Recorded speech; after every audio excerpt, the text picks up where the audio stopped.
Well, here we are. Another week begins, and Aaron, I have some terrible news to inform you of. Uh-oh. Summer's almost over. Oh, yeah. No, I kind of figured that was coming. It, the We Jets start always from know it's earlier. coming. As soon as the X opens, oh, where'd summer go? It was here a minute ago. It's I been, mean, the good news is now everything's not sticking to everything else because it's going to get cooler. So that's a bit of a yeah, relief. no kidding. Well, nothing's going to dry anymore. So if you have anything you want to put away for the winter dry, you're going to have to start protecting it now because it won't get a chance to dry when it's outside. Just a piece of friendly advice to those wonderful people out there that we love and cherish that follow the show. All right. Speaking of the show, why don't we start with the team that has everybody excited? The Toronto Blue Jays. Yeah, so they had a rather interesting road trip going down in Miami to visit the Marlins. As it turns out, they did win the series, but they didn't sweep like they were supposedly supposed to. Um, sitting at a comfortable 75 and 54 to Miami's 60 and 68 now. Um, they did manage to take the first game 5-2. Now that was off the strength of a Dalton Varsho double to deep right.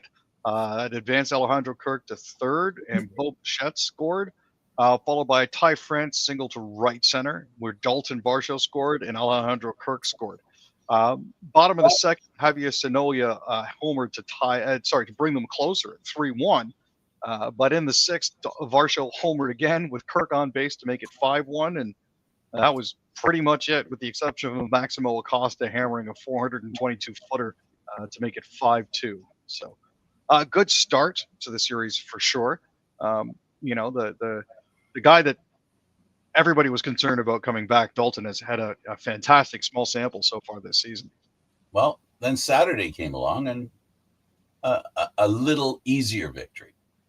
Well, after a fashion, it was a lot of back and forth. The Blue Jays unfortunately managed to strand 10 runners this time.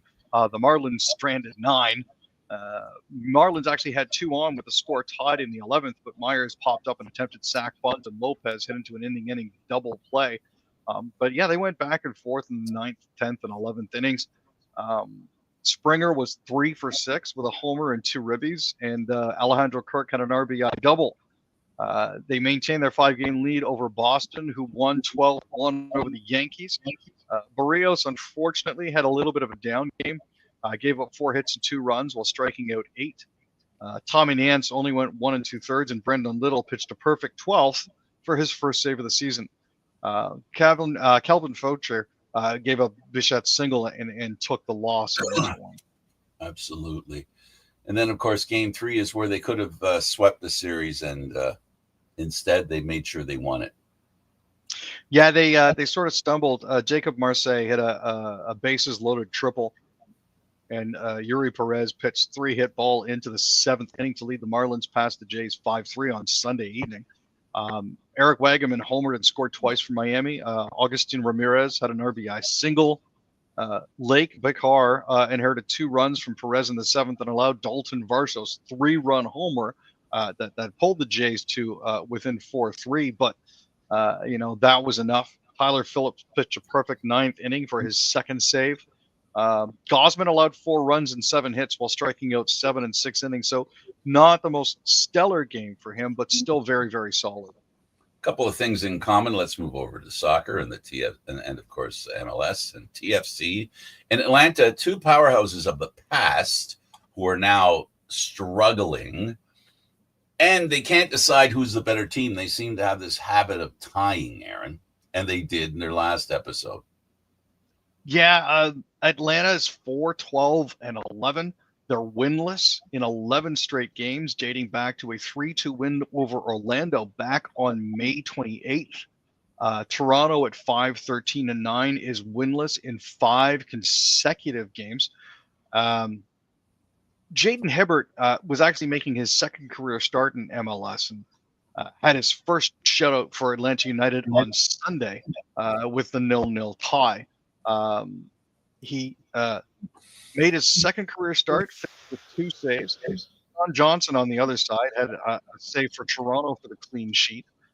Atlanta had 53% of possession, but was outshot 11-6, 2-1 on target for Toronto.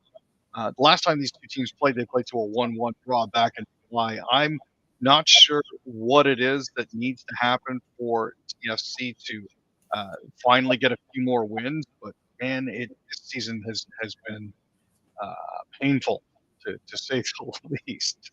Yeah, and it's been painful for Brooke Henderson the past few years. She came out of the chute playing marvelously, but she's had a bit of a dry spell. But guess what? She's come out of the dry spell. Boy, she had some shots in that tournament. She played fantastically. She really did. This is the first time in 31 months or 2 years and 7 months that she's lifted a trophy. That happened on Sunday when she won the CPKC Women's Open. It's her 14th win. This is the second time she's won the National Open, with the first coming in 2018. She's the winningest golfer in Canadian history and now has 14 LPGA titles. She's actually the 23rd different player to win on tour this season, and the first Canadian since 1914 to win the national title twice. Three men have won it twice. That's Murray Charles and Murray Albert and Carl Keffer. Henderson is the first woman to accomplish that. So, and in this century. Yeah, in this century, which is kind of nutty. And in this century. Let's go over to tennis, and Mboko played again. Yeah, it's been a bit of a tough rounds for her after the NBO title in Montreal earlier this month. She turns 19 tomorrow. She arrived in Flushing Meadows as the women's 22 seed. Ended up facing Krejcikova, who's a 2-time Grand Slam champion and won the Wimbledon's title last year. She opened that's Krejcikova opened with a break and cruised to a victory in 1 hour and 23 minutes. She had her right wrist wrapped and seemed to be worrying about it a little. She apparently sustained a wrist injury when she fell during the semifinals of the National Bank Open. She taped it up to try to keep it stable, but I think that definitely affected her play. Seeing as that's her dominant hand, it's a bit of an issue. So, hopefully she'll recover fully. Next tournament that's coming up for her is in the next week or so. So she's got a few days off at least before that picks back up again. Absolutely wonderful. Let's go to the Canadian Football League, and boy, oh boy, are the standings getting interesting. I'll start by saying this. The crossover is very possible because the 4th place team in the Western Division is better than the two teams at the bottom in the Canadian Eastern Division. So that's something, I'll just put that in there. And so that sets the table over the games this week and how important they were. The Stamps and the Riders are arguing over who's going to be number 1. And the Stamps are saying, slow down, slow your roll, buddy, hold my beer.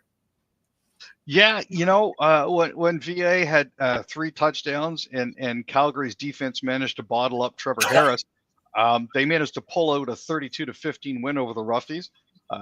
Adams Jr. went 14 for 21 with 222 yards. The Stampeders now are 7-3.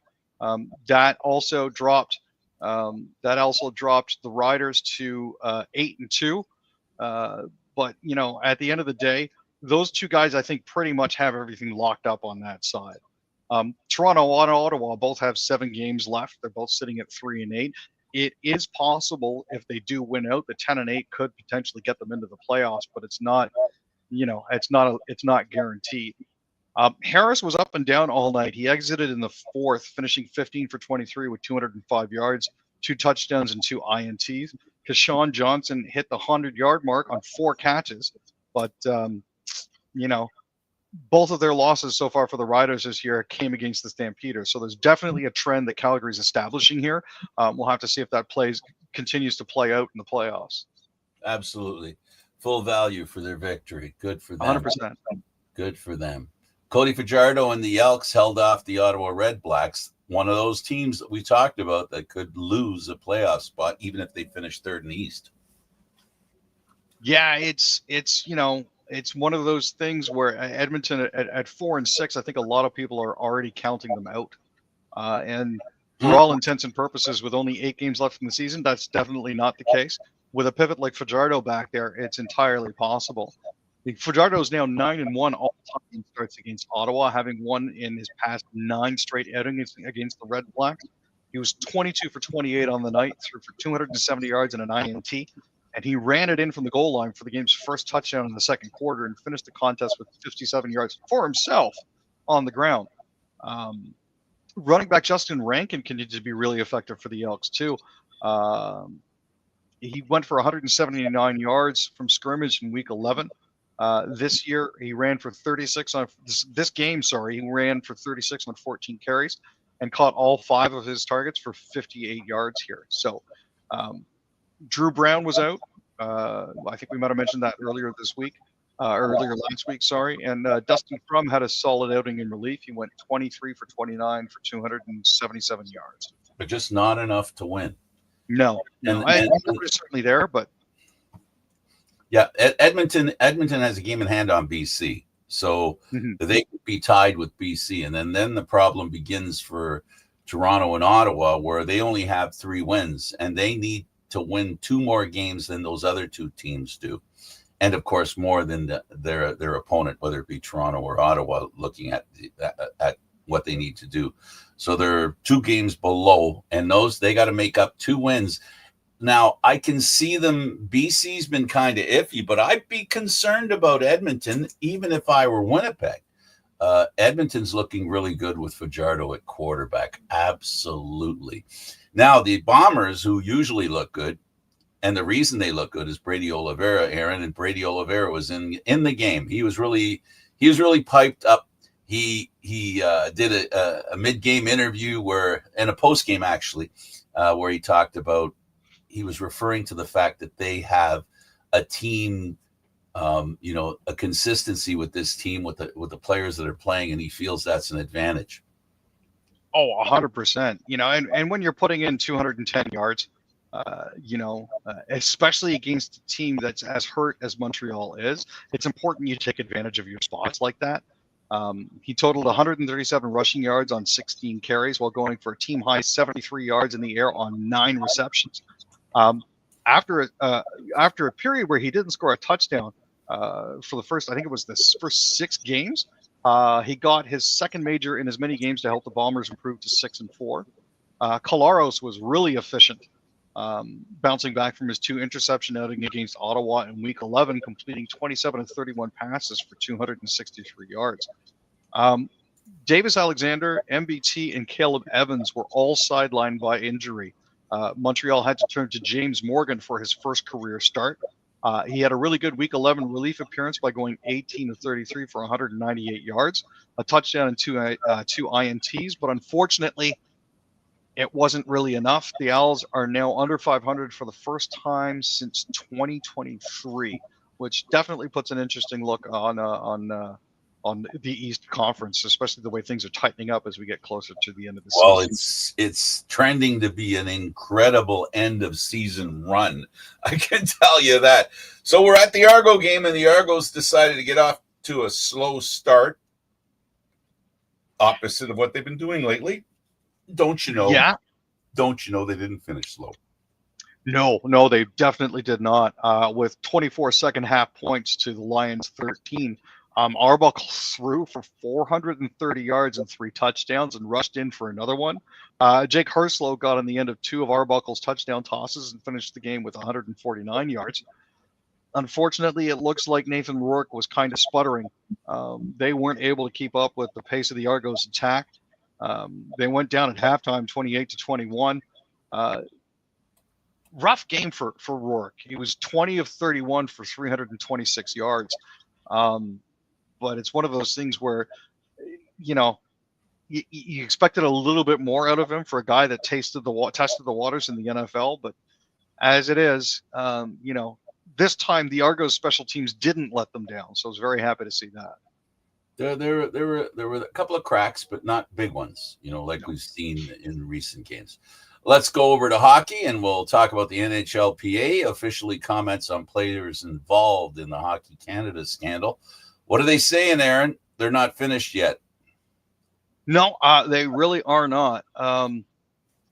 NHL Deputy Commissioner Bill Daly made it clear at the time that they returned a verdict of not guilty, that those players were barred from participating in the NHL at this point in time.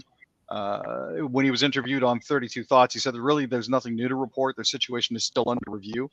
I can understand the position that the NHL is taking on this because they do have a brand to protect. And they want to maintain some distance from what was, technically speaking, a pretty ugly situation. But the NHLPA has come out and said, yeah, no, we're definitely going to fight the NHL on this.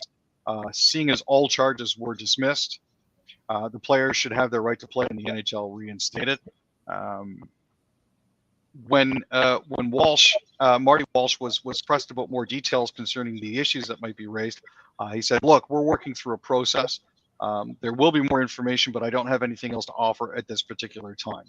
Now, understand the NHLPA has a responsibility to defend and uphold the rights of their members. And it's easy to understand why they feel a verdict of not guilty should result in the players being allowed to return to their normal lives. But unfortunately, there's a lot of baggage that goes on with the sort of things that those players were accused of. So it's a lot to work through. It's not nearly as clean and cut and dried as it's not guilty, go back to playing, boys. I'll frame it differently. At the same idea, but frame it in a different way. And it's just as simple as moral clauses are not about being illegal. They're determinations made by an employer that feels the behavior of their employees has to meet a certain standard, well above it being legal. And that's what this is about. So the question is being legal good enough to play in the National Hockey League? We know that's not true because players get suspended all the time for taking drugs that are not illegal. Now, they're not allowed in sports, but they're not illegal. And sports decides, like the Olympics, performance-enhancing drugs are not allowed. Cough medicine, you could end up getting suspended because you took cough medicine. So if you're going to say anything, in for a penny, in for a pound. And that's what it's all about. So, as much as it smacks of sounding unfair, it's not a question of whether it's fair, whether it's right. It's just real. That's the reality. If you want to be an athlete, there are rules that you have to abide by that are over and above being legal and more about being an example and shedding poor light on the league, which impacts everyone. And that means even the other players. Just because the Players Association says, hey, this is cool, man, they should be able to play. I think if there was a straw poll taken of the players and with their wives sitting beside them, do I need to say more? And, here's the thing, too. While the league may say, oh, yeah, welcome back, guys, open arms and all that happy crappy, there may be certain groups of players on opposing teams that may take exception to having to share the ice with those players. Well, we've seen the reverse happen. We've seen where the league, in its infinite wisdom, decided to have, if you remember, the rainbow sticks, the rainbow pucks, rainbow everything. And for some reason, it ended. Again, not because that decision wasn't made because it was right. That decision was made because of the fans and the people around the league. That's what we're talking about. It's not about legality. It's about perception. And I don't want to use the word politics because it isn't politics. It's just basically moral standards, like it or not. That's all there is to it. And things that the customers want. And the league does not want to irritate, piss off, alienate customers, folks. That's all it comes down to. It's, not politics. It's simply business. That's all it is. Okay, let's go over to the Habs and talk about news from their ice rink. So Kent Hughes has confirmed to NHL.com that Kirby Dach may not necessarily be ready to start the upcoming season. There's a lot of talk about who should be the second line center if that possibility comes to pass.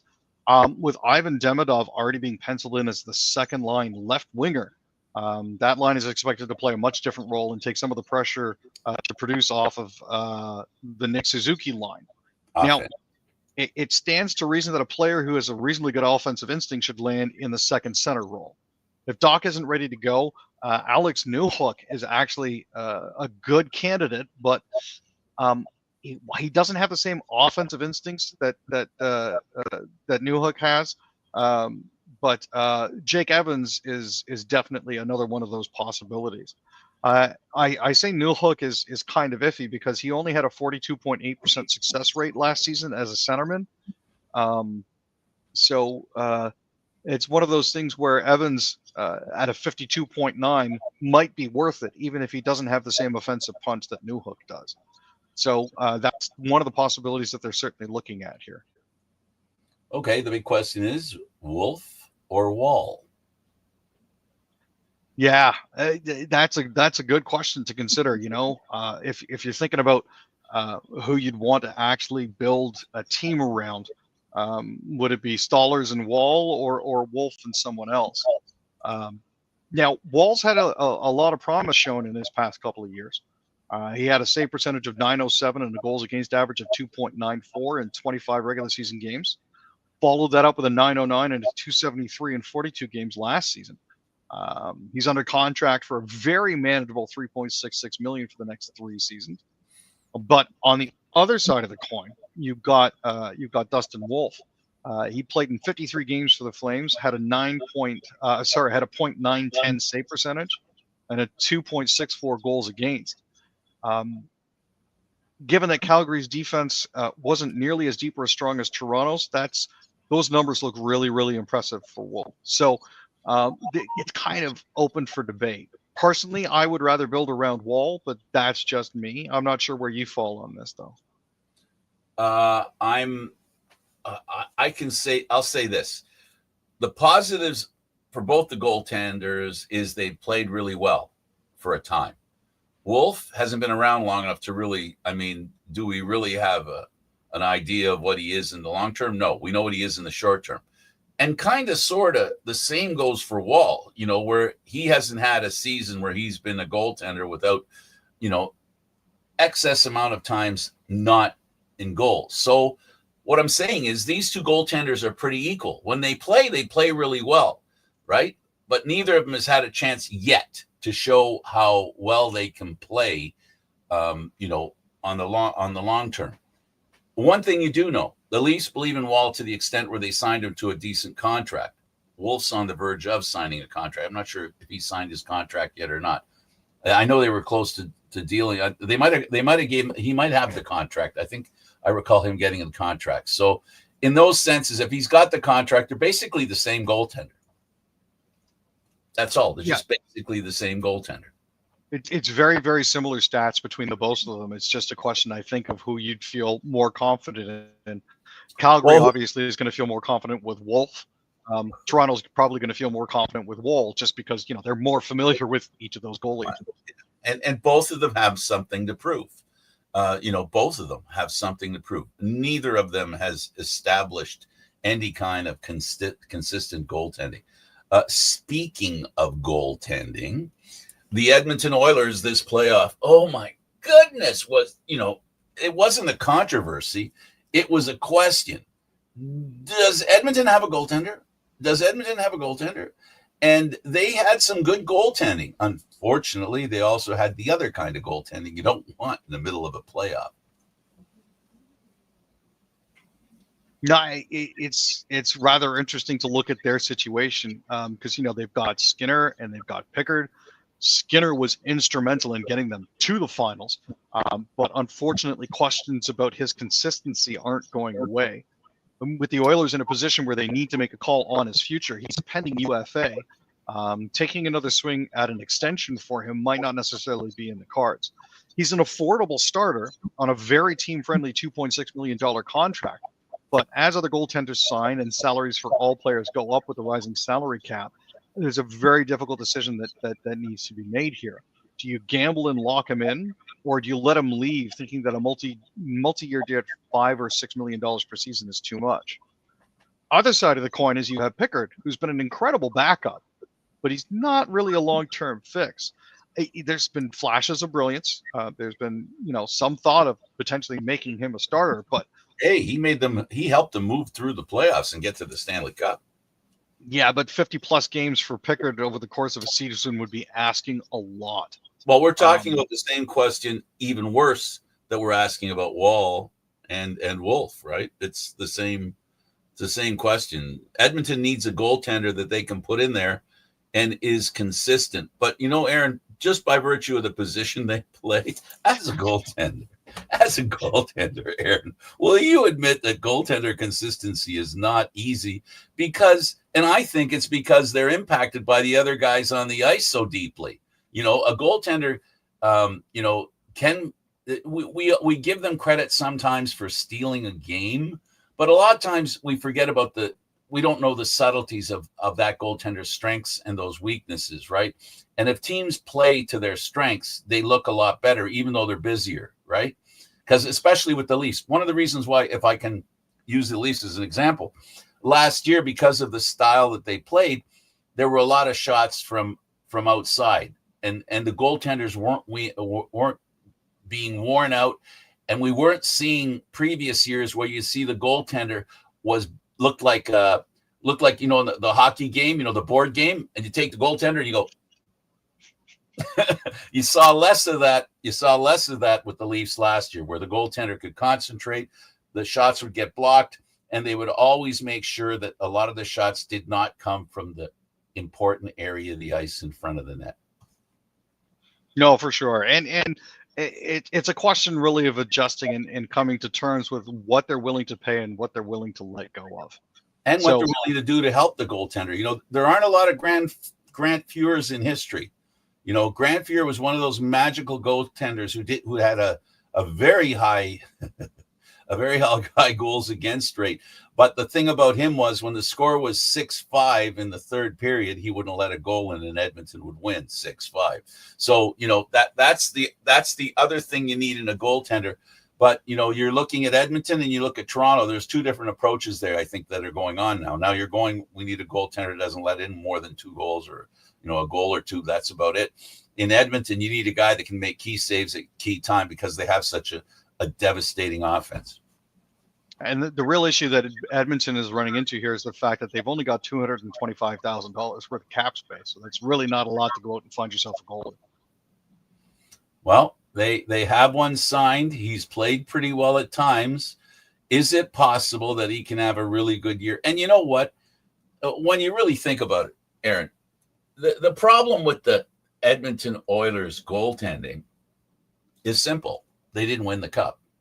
Now, if they get a couple of saves here or score a couple of goals there, remember, Edmonton had trouble scoring at the end of the Stanley Cup Finals. If they're able to score, the mistakes or the inability to win is less about the goaltender. Now it's about, look at how great the offense is. And I think the offense was to blame more than the goaltending in the final, at least against Florida. Now, I know a lot of people will disagree with me, but I happen to believe that to be true. No, you're definitely not wrong about their inability to score. It's an issue that they ran into later in the series and later in the playoffs. They've got some options though. Nico Dawes is out there. Sebastian Cossa from Detroit, that's another one, and Michael DiPietro from Boston is also another intriguing possibility for the Oilers if they decide to go in that direction. And the Stolarz factor, there's goaltenders out there who are on who could, be really good goaltenders. You might get lucky and hit the lottery like the Leafs did last year. Come on. Who actually thought that Anthony Stolarz would be the starting goaltender for the Maple Leafs in the playoffs? Yeah. No, I'll be honest with you. Nobody did.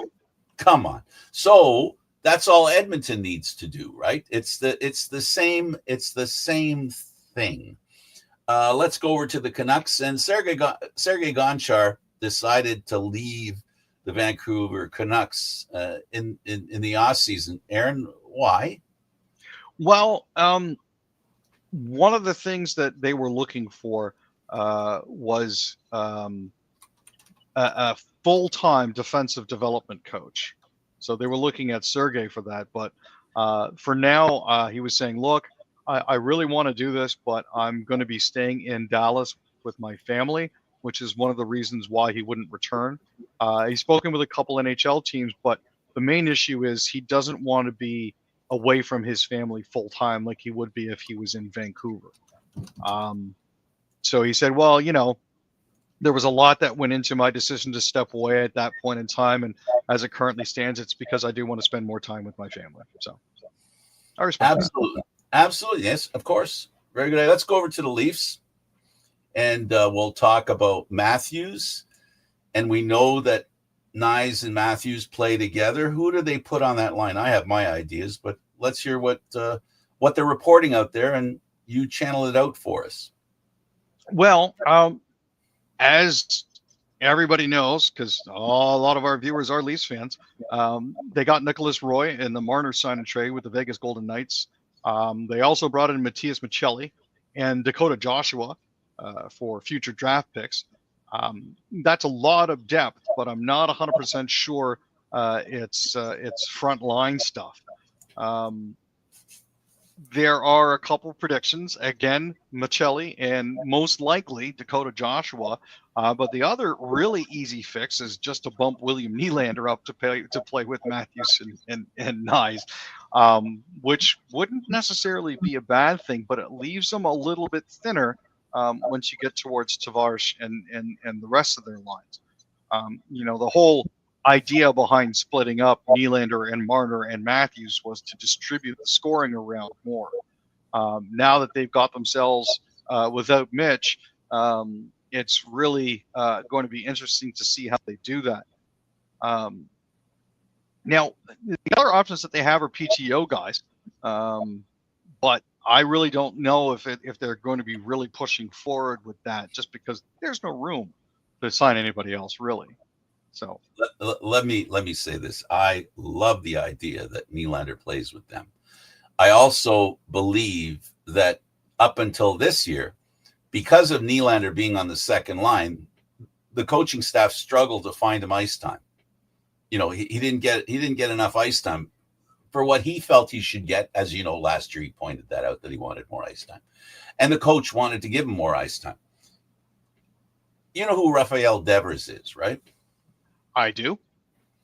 He was traded by the Red Sox a few weeks or a couple of months before the trade deadline. Mm-hmm. The moment they traded their best hitter, the All-Star, the Boston Red Sox improved. And they improved so much, they didn't care. They didn't do much at the trade deadline. And yet here they sit, moving ahead of the Yankees. I've said before, and now I'll repeat, and now I have a perfect example that exists at this very moment. We're living it right now. Less is more, addition by subtraction. And the reason I'm mentioning that now is because of the Nylander thing. Now, Aaron, here's what you got. You don't really have anybody outside of those three guys, right, that you would consider top line material in the Leafs that we see right now. There is nobody. We know that Tavares was a first-line center in the past, but I think you and I can look each other in the eye and say he's not the same player he used to be. Doesn't require a lot of minutes. In fact, playing less minutes would be better for him. And if he's not got a guy on his line who needs to play more minutes, that's not a problem. That's a good thing. So now what you're talking about is you have a legitimate number one line, and then you have three lines that will rotate around them.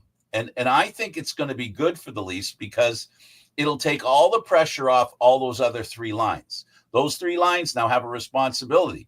They've got to mitigate goals by the other team. And any goals that they can get is a bonus. And now it's those three lines that need to do it, whereas before it was the bottom two lines. And now when you create the lines, those bottom three lines, we know from the coach that Toronto has that he's very task oriented. He has expectations of his players.